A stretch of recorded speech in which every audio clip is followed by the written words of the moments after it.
Bienvenidos, especial de prensa en Iquique Televisión. En esta oportunidad desde el Hotel Baquedano Boulevard vamos a conversar con Iván Cerda, director subrogante de INDAP, sobre el Congreso de la Quinoa, lo que pasó con ese Congreso y lo que viene también, por supuesto, durante este año. Iván, bienvenido una vez más a nuestro programa. Gracias, buenas tardes Reinaldo por la oportunidad y hacerle extensivo un saludo también a nuestros productores, a nuestras productoras, a los campesinos y campesinas. Estuvimos ahí, ¿cierto?, en este Congreso de la Quinoa que vimos mucha gente, ¿cierto? Fue muy exitoso, vino gente de muchos lugares, de muchos países también, y nos enteramos de muchas cosas de la quinoa. ¿Cómo podrías tú de alguna manera resumir lo que significó la instalación de este tema una vez, digamos, terminado ya el Congreso? Si podemos sintetizar todo lo que pasó en el Congreso, yo lo puedo llamar como que fue una gran vitrina de Tarapacá. Lo dijimos cuando empezó el Congreso, que Tarapacá actualmente no lleva la delantera en lo que es producción de quinoa, lo está llevando la zona central y zona sur por esta reconversión que hubo de estos productores atendido el cambio climático. Pero para nosotros fue afortunada la posibilidad de poder contar, ¿no es cierto?, con productores de esas localidades, también de los países vecinos, para darle otra mirada y otro sentido y que esto se convierta finalmente en un segundo aire para Tarapacá, darle identidad a la producción de la quinoa y diferenciarla finalmente de aquella que se produce, como te decía, en la zona central de nuestro país, la zona sur, cada uno con su identidad propia, con sus propiedades finalmente, con sus beneficios, pero para nosotros finalmente nos pone en vitrina y nos genera una línea de trabajo, nos genera una hoja de ruta y fija las directrices por las cuales nosotros tenemos que ahora transitar para poder finalmente despejar todos los factores, todos los elementos que dificultan la comercialización de este producto. ¿Cuáles son las potencialidades que tenemos nosotros como región y como país? Porque ahí nos enteramos, ¿cierto?, que, por ejemplo, estamos bastante lejos en cuanto a consumo y a producción, a exportación de nuestros vecinos, digamos, de Bolivia, de Perú, ¿cierto? Ellos, en el fondo, son los líderes a nivel latinoamericano y entiendo a nivel mundial también. Y nosotros estamos lejos, entonces aquí hay una brecha, hay un camino que recorrer. ¿Y por qué se ha producido esa brecha? La brecha y finalmente las complejidades que se presentaron y las que pudimos ver también estos 5 días de Congreso, se presentan finalmente con la concientización hacia el público en general de las propiedades y los beneficios que tiene este producto. Eso comida también... de cholo, me decía un académico ahí, ¿cierto?, que la gente tenía ese prejuicio, que era claro, comida de indios, comida de negros, que no era comida, digamos, en circunstancias que en Estados Unidos es un gourmet, digamos, y está en los mejores restaurantes en la quinoa. Y de hecho está considerado como un producto boutique, que poca gente tiene acceso, y esa es la segunda brecha que tenemos que superar finalmente. ¿Cómo llegamos finalmente a la mesa del público general de nosotros, los comunes que vamos al supermercado, a una feria, a un terminal a comprar y abastecernos de nuestros productos?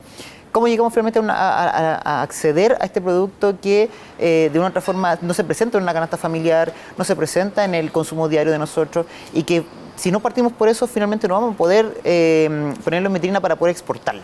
Hay un gran desconocimiento de las bondades que tiene este producto, ¿cierto? Conocíamos ahí, ¿cierto?, una cantidad de propiedades, es mejor que muchos otros cereales, ¿cierto? Tiene propiedades pero realmente increíbles y que uno realmente las desconoce, digamos, como consumidor general que va al supermercado, ¿cierto? Dice, a ver, compro arroz, compro cuscús, qué cosa que es más o menos similar. Y la quinoa no aparece en el listado, digamos, que lleva toda la compra al supermercado. Porque finalmente somos nosotros mismos los que hacemos políticas públicas, los que no nos encargamos finalmente de evidenciar y ponerlo también a disposición de la gente todos estos valores que tienen estas propiedades. Por ejemplo, por cierto que es un producto que tiene un alto nivel proteico, los aminoácidos que tiene, y lo que yo siempre rescato por sobre otro tipo de pseudo cereal o cereal o grano, es que finalmente tiene propiedades que la hacen un poquito más versátil. ¿A qué voy con esto? De que uno con quinoa puede producir pan, puede producir, a ponerlo en la mesa como un entrante, como un plato de fondo, como bebida de quinoa, porque muchos hablan de leche de quinoa, pero la leche es la que viene de la vaca. Sí. Pero finalmente acá hay que hablar de una bebida de quinoa y también la accesibilidad que la que pueden tener finalmente aquellas personas que tienen algún tipo de alergia alimentaria. celíacos, por ejemplo, personas que no toleran el gluten y que finalmente también es una oportunidad para que ellos también puedan apreciar en las preparaciones, ¿no es cierto?, cómo se da este producto. Ok, ¿y qué viene ahora? Porque, ¿cierto?, sabemos que los recursos que se utilizaron para este congreso también, ¿cierto?, consideraban un trabajo para este año y el próximo año, ¿cierto?, en distintas etapas de difusión, en fin, de lo que significa trabajar con los agricultores con la quinoa. Cuéntanos un poco lo que viene. Bueno, el congreso termina y se realizó con el apoyo de varios sectores.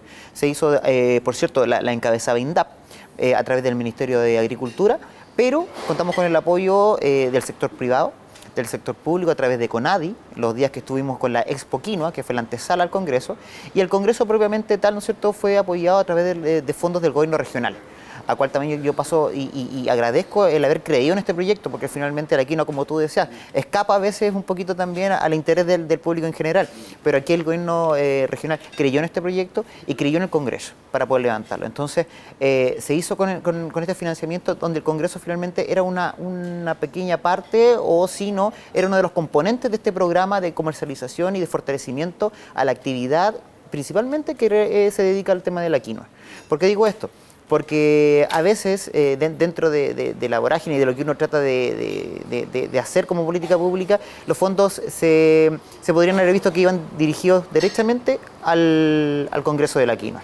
Y esto no es así. Este es un programa de 2 años que comenzaba este año, se extiende hasta el próximo, y donde el Congreso finalmente se lleva un porcentaje de los recursos, pero el fuerte de nosotros ahora es enfocarnos en base a todos los alineamientos que quedaron del Congreso en apoyar la comercialización, apoyar la asociatividad de nuestros productores, apoyar en inversión, apoyar finalmente en redes que generen finalmente ingresos útiles, duros, concretos para nuestros productores, y de una u otra forma también generar políticas a largo plazo.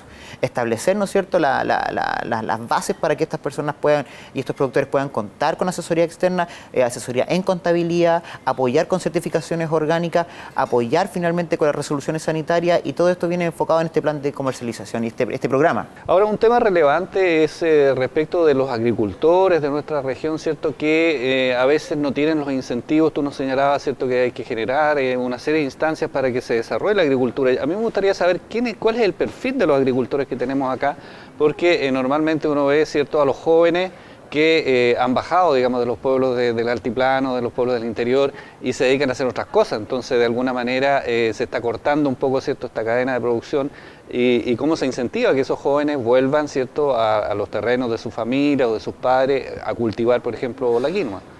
Aquí es la pregunta del millón. Esa pregunta finalmente es la que pone la base para fijar políticas. El perfil de usuario, empezando por el de INDAP particularmente, es un agricultor, pequeño agricultor, vulnerable, de aquellos más vulnerables, ¿no es cierto?, de nuestra sociedad, y que finalmente de una otra forma es medible a través de la ficha de protección social, lo que era antes, ahora se llama registro social de hogares. Entonces, nosotros evaluamos finalmente que ellos, los ingresos principalmente vengan de la actividad agrícola, ya sin perjuicio que tengan otras actividades conexas.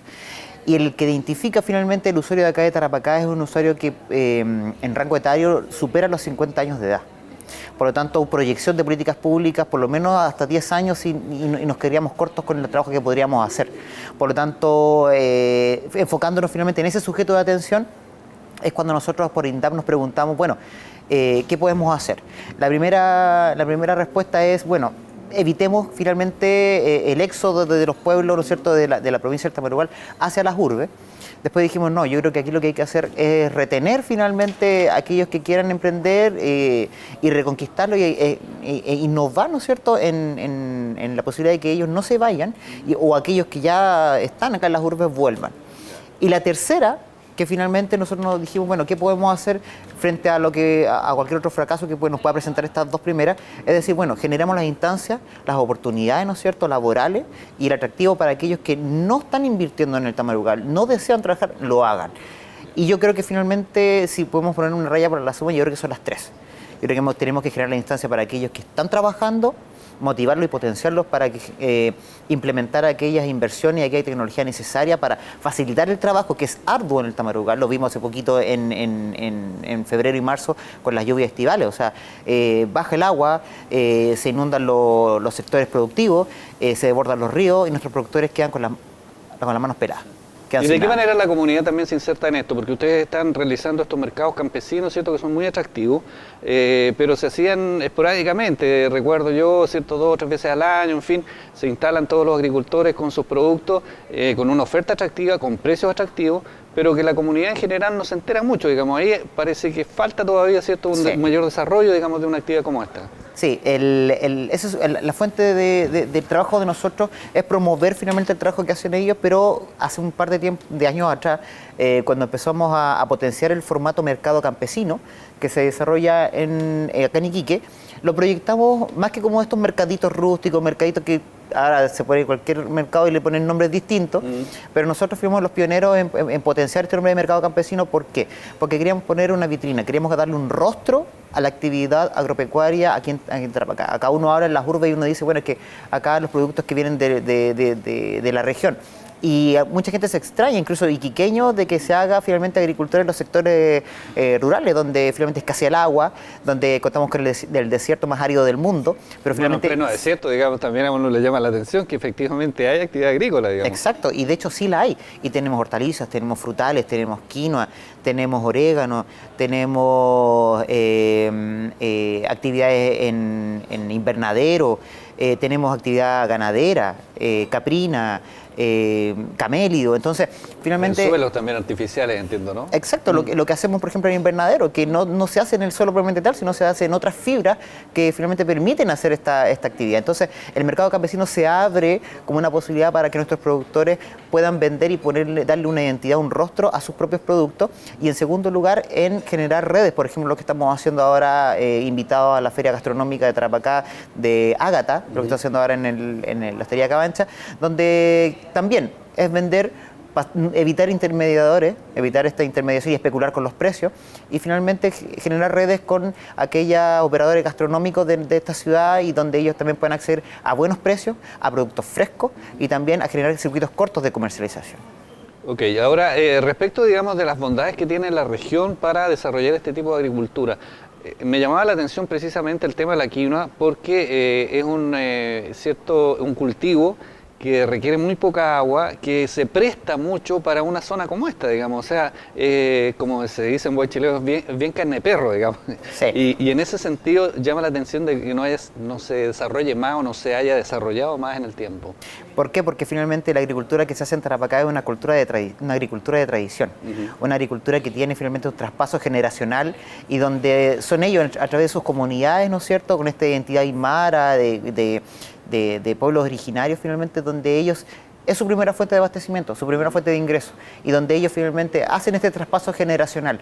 Y ahí es donde generalmente aquellos que quieren emprender se ven un poco truncados y tratan de llegar con nuevas ideas, nuevas tecnologías, pero somos nosotros finalmente, aquellos que somos fomento productivo, que somos sector público y generamos políticas públicas, donde tenemos que entrelazar estas dos visiones, aquella que venga de afuera y finalmente la que ellos que no queremos que se pierda y que finalmente queremos transmitir. Entonces, en el caso de la quinoa, claro, como bien dices tú, se da desde los 3.500 metros de altura hacia arriba, en zonas altiplánicas, y que uno me puede decir, pero ¿por qué no hacerla a nivel costero? Se hace en el centro de nuestro país, se hace en Chiloé. Sí. Se hace en precordillera, pero aquí finalmente el potencial, ¿no es cierto?, que tiene esta agricultura, que técnicamente es de secano. Así es cuando se llama finalmente este nombre que tiene la producción de quinoa en sectores altiplánicos y con poca agua, porque la quinoa que se da se hace y que se riega con la lluvia. No se riega con sistemas automatizados de riego que se hace en otros lados del sur, donde es industrial, son hectáreas y hectáreas de quinoa. Lo estamos implementando, estamos yendo paso a paso, pero creemos que nuestros productores crean en el proyecto, lo adopten, lo asimilen y finalmente sea un complemento más de su producción. Bueno, y la última etapa, digamos, ¿cierto?, que somos nosotros los consumidores que también nos acostumbremos a comprar, ¿cierto?, a preparar, a aprender también, porque también a algunos le tienen miedo porque hay que lavarla varias veces, en fin. Exacto. Pero hay varios productos que ya vienen prácticamente listos, digamos, que también, ¿cierto?, se ha desarrollado bastante cómo se presenta, digamos, y cómo uno la puede consumir. Exacto, o sea, nuestros productores en un principio vendían la quinoa a granel, en bolsita, sin ningún tipo de identificación, no le hacían alusión al lugar donde provenía, no había un relato finalmente de esta producción, pero ahora sí, en base a estos programas de capacitación en comercialización, hemos metido un poquito más de esfuerzo, un poquito más de incentivo, un poquito más de recursos, en que finalmente ellos tengan un sello, cuenten con sellos de certificaciones orgánicas, cuenten con un envase apropiado para ponerlo en una góndola, para poderlo hacer más atractivo a nuestros consumidores, y que, como bien dices tú, y que exista también la oferta para tener una quinoa para ponerle en una sopa, para poder hacerla en repostería, para poder tenerla procesada como parte de harina, como bebida de quinoa. Entonces esa oferta la estamos trabajando para que finalmente exista esta posibilidad de acercarla al público. Bueno, Iván Cerda, queremos agradecerte que nos hayas acompañado en esta entrevista, ¿cierto? En esta entrevista ex post de este Congreso de Quinoa, para que la gente se entere un poco de lo que se está haciendo, lo que viene, y bueno, y también llamar a nuestros televidentes que consuman quinoa, ¿cierto? La pueden comprar en muchos lugares, aprovechen el mercado campesino y a prepararla porque realmente es muy beneficiosa para la salud, además que es muy rica. Muchas gracias. Gracias a ti, Reinaldo. Especial de prensa en Iquique Televisión, en esta oportunidad con Iván Cerda, director subrogante de INDAP aquí en nuestra región.